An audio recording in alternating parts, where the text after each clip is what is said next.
Eric de Turckheim's mid-54, Teasing Machine, was the overall winner of the 2017 RORC Trans Atlantic Race. The Teasing Machine crew includes Volvo Ocean Race winner Laurent Pages. Just 3 days before the start of the 2023 RORC Trans Atlantic Race, Laurent spoke about the weather outlook, sail selection, and a fascinating battle in IRC 0, which is packed with cutting-edge 50-footers. Louay Habib of the RORC talks to Laurent. Eric was the winner of the 2022 Rolex Middle Sea Race. We look at this race via the official Rolex video. So, Laurent, what is the weather looking like for Teasing Machine? Well, first it's looking really champagne sailing as a Transat, as we could expect, but it's not always like that. So it's nearly all the way, I mean, at least since we passed the Canary Islands, nearly all the way full downwind, VMG, in let's say 15-25 knots wind range. So it's going to be very good race, downwind race, as could expect as a Transat, but it's going to require a lot of commitments in the boat driving, in the boat handling, in the physical impact of the crew, and steadiness in making the boat fast. Of course, positioning will be crucial. At this stage, the weather and the routage show us a little bit of southerly route to the ram line. But quite a few things to play with. No major change, but still some gain to take there and there. And obviously, we'll have also to deal with squalls and be always fast and doing well in this changing wind conditions with clouds and stuff like that. Especially for Teasing Machine, sail selection. You're going for a trip now, it's going to be 10, 14 days, something like that, maybe less. Yeah. How do you decide on particularly, let's say, downwind sails? Yeah, downwind sails. Well, we're happy that the notice of a race allow us to have an extra spinnaker, because basically you have to keep pushing. You have to keep pushing hard, well, you can have spinnaker tearing into parts at some stage with a whatever situation it could happen.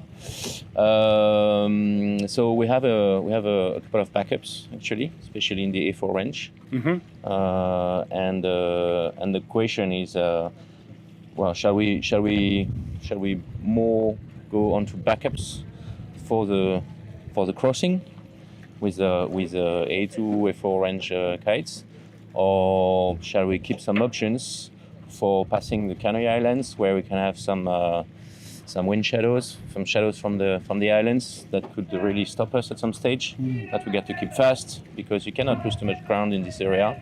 The risk is that if people get better than you in this zone, then they will catch up the wind first, and they will extend eventually 50 miles very quickly.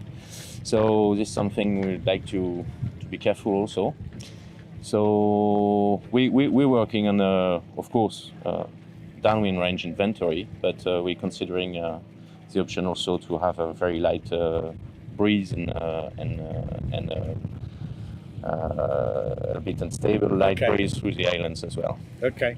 And the weather I've looked at, there looks like there's going to be some very good pressure south in the early part of the race. Yep. Is that going to be a crucial area in the early part of the race to get to that first? Or? For sure, boats ahead will have an advantage in distance and mileage as soon as they can accelerate. So this is ground to finish.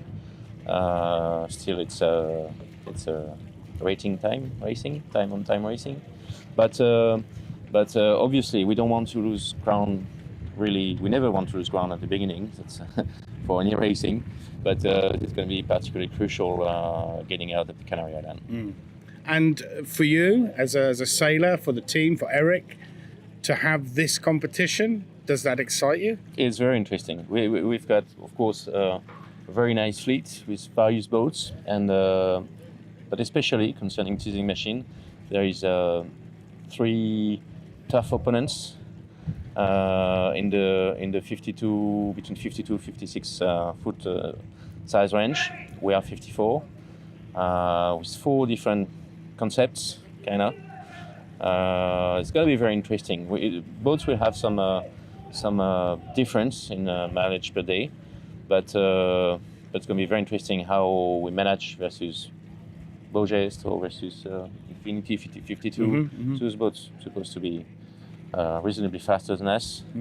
So we have to be able to keep the throttle down and basically to observe also through the race how it goes, how we do on time with them. There's a bit of question marks about it still. So it's going to be very interesting race. Anything you want to add? Wow, it's going to be champagne Transat. It's great. I mean, we have a great bunch of guys on board, and Eric and the whole Teasing Machine crew is super happy to be here. Very enthusiastic to do the race, and really happy to be back in Grenada. Hopefully, in the same situation than 5 years ago. Yeah, and you may be looking very good Season Sports Championship if you get a good one. We'll see there. Brilliant.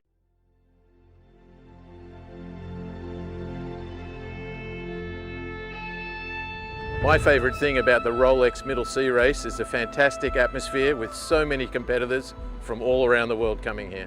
This amazing start in the city in Malta is just crazy. A terrific scene with the gun battery behind.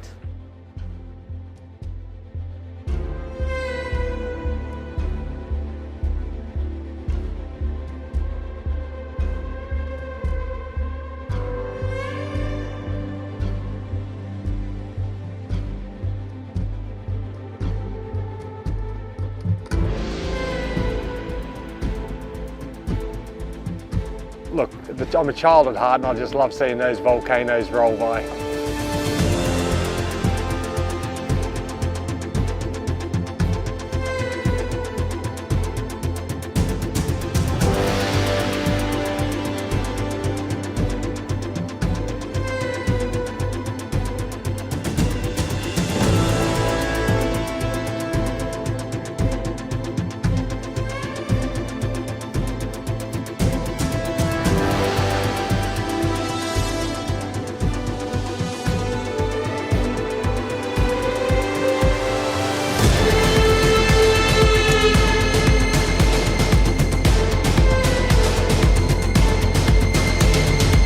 This Rolex Middle Sea Race was, a typical Middle Sea race where you've got it all, very testing conditions for all the crew, very testing psychologically.